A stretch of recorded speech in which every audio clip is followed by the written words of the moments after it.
So hi, one of the Good Noise Podcast. I'm Shane, I'm Glory. and we're here with. I'm Erik from Eyes Wide Open. We're gonna ask him some questions today about their new album, Through Life and Death. So congrats on that, by the way. How do you feel about the response to it so far? Yeah, it's been great. Getting like messages all over, and yeah, it feels pretty good. Hell yeah, the album rips. It does. Bangs even. Thanks. So, is there any meaning behind the album name or cover art?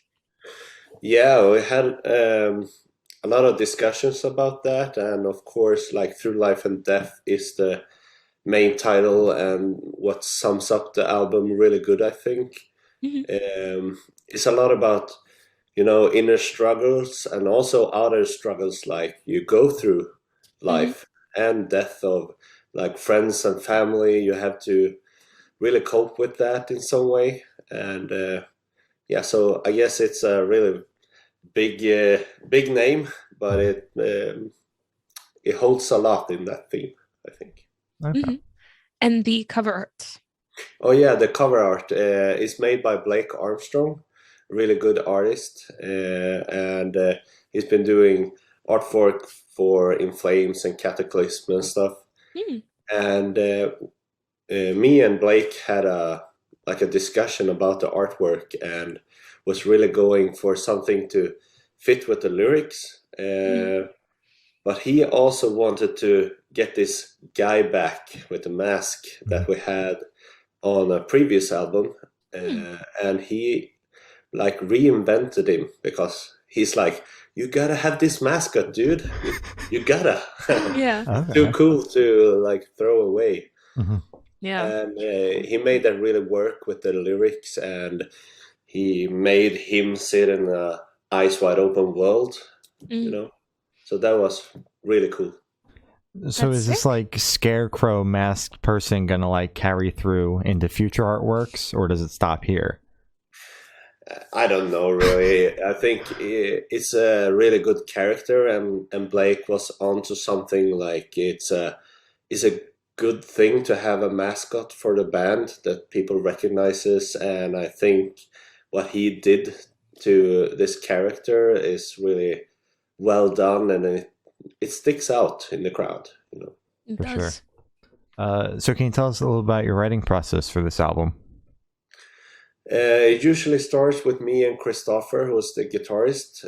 We are writing riffs and melodies, doing like a instrumental foundation, and from there we go on with lyrics and themes and what we think about it. So it basically starts with me or Christopher having a riff or a melody. All right. Oh, okay. Solid. So I want you to tell us your favorite lyric off this album and the meaning behind it. Oh wow! Never thought about who's my favorite in that sense.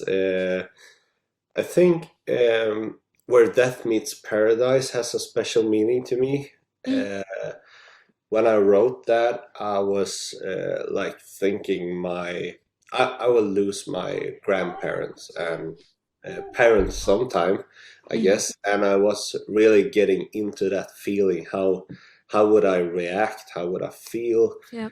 And the thing is, when I wrote that whole song, it felt so emotional, And after a while, we heard that a friend of ours actually died, and he was one of the first fans of Eyes Wide Open, hanging out on a lot of shows and stuff. And we decided to dedicate the song to his funeral. So they played it at his funeral, and it was amazing.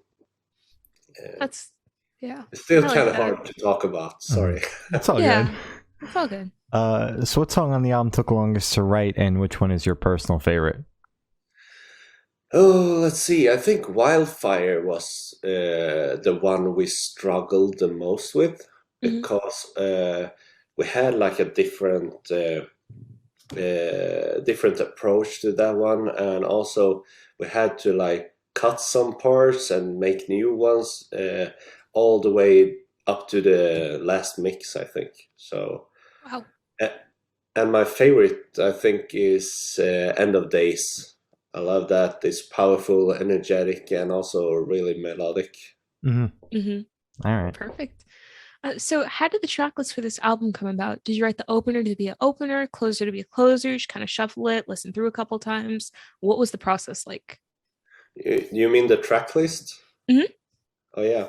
Um, yeah, that's a tough process, and we always do that kind of late. We do all the songs first, and then Yeah. like listen through them a couple of times, then starting to like building our set list of some sort, Mm-hmm. and trying out some stuff. And we realized pretty soon that we missed out of something. We needed like a good intro, but Mhm. also like the lyrics and all that was really is really dark on this album, and I thought like we should have like a more uplifting outro when we were actually doing some of these acoustic melodic stuff, and it made sense to like go from devastation to a bridge to a brighter future. Yeah. So it felt like it completed the album with the intro and outro. Okay. All Really right. did. So where was your headspace at while you were creating this album? Come again? Where was your headspace at while you were writing this album? Oh, um, yeah, it was such a long process, and we took a lot of time with this. So I guess it's like several different headspaces. If I know what you mean by that, Mm-hmm. it's like how we were feeling and what we were Yeah. thinking about. Yeah. Yeah. Mhm. And yeah, it was such a long process in a way. Like for the music, we always go for like aggression or melodic or Mhm. just feeling it.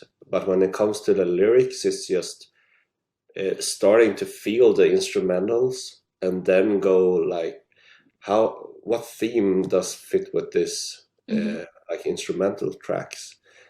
And this was pretty much in the beginning of COVID, Mm. or already like a little bit before COVID actually, Mm-hmm. and it was during the start of COVID, so it had like a different kind of headspace, I guess, during that time.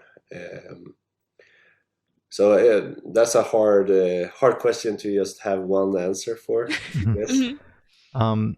Do you mentioned like writing the instrumental and then putting lyrics over it? Is that how you guys always write your songs? Is instrumental comes first and then the lyrics second? Yeah, Okay. that's been That's like yeah. the most easy way for us. I haven't been a singer for the band more than 5 years now. Mm-hmm. Mhm.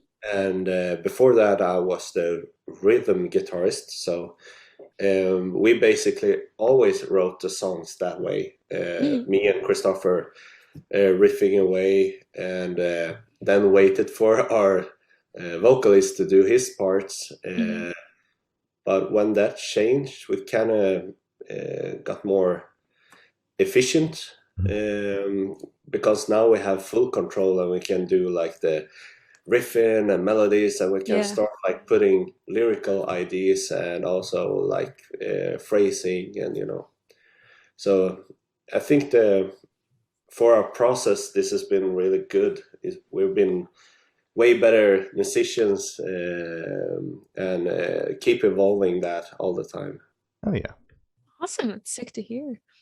Uh, so, how do you recommend your fans to listen to this record for the first time? Should they play it in the car with friends? Should they work out to it? Should they blast it at a party? What do you personally recommend? Well, for me, I always like to be on my own, Mm. listen to them in headphones, and go for a walk or something, because then Ooh. I tend to like listen more to the music while I'm just in my own space. Mhm. Definitely. Okay. Is this a morning walk or is this a night walk? Because it's two completely different vibes. That's why I'm asking. I'm more like a night walk kind of guy. All right. Okay, Don't perfect. want to get up too early. Yeah, you got a point. You got a point. You got a point. So this question should be super, super quick. Off the top of your head, I want you to describe this album for new listeners in 3 words. No more, no less. Oh shit! Should I count the words? Yeah, you have to. Well, I think how many words? I think it's a aggressive but very melodic metal album influenced by the Swedish melodic death metal scene. All right, we'll hyphen a couple of those, but we'll make it work. We'll make it work. Okay. All right. We'll make it work. So, is there a certain feeling or emotion you want this album to invoke in your listeners? Yeah, I hope it could bring some some encouragement to fight your demons, and you can find a way to fight through, and come on the other side of dark times in life, basically. All right. Mhm. That's good. What is your favorite memory that you made while creating this album?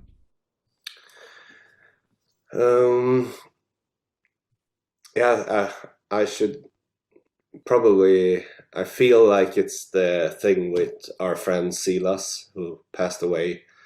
That was so big for us to be a part of his family's funeral and all that. It meant really much to us, and to see his family be so so encouraged and happy about us supporting them during their darkest time. That was really cool. All right. Mhm. So for this question, I want you to picture you're on tour. You're at a gas station for a rest stop. You're going in. What is your snack of choice? Probably Powerade and some chips, I guess. Chips? Okay, firstly, I have 2 questions. What color Powerade and what flavor chips are we talking about? Blue Powerade. Blue. There you go. Yeah. Correct answer. Yeah, exactly. And the thing is, with us Swedes, we have this sour cream and onion.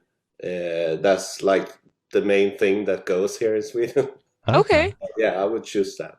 All Yeah, that's right. the goated flavor anyways, so it's good. It is? It's good. Mm-hmm. Yeah. Where do you see the band in the next 5 years? Yeah, hopefully we could tour the US and North America and stuff. But I really hope we can level up as we have been doing the last couple of years, and play some big shows. Hell yeah. Sure. Yeah, Maybe- hit some maybe festivals. Maybe some big shows in the US. Mhm. Yeah, definitely Sick. that. Hell yeah. Mhm. So for these last couple of questions, we're going to shift away from music, if that's okay with you. Yeah, no problem. Awesome. So we're going to go straight to death row. Boom. So if you're on death row, what would your last meal be with a drink?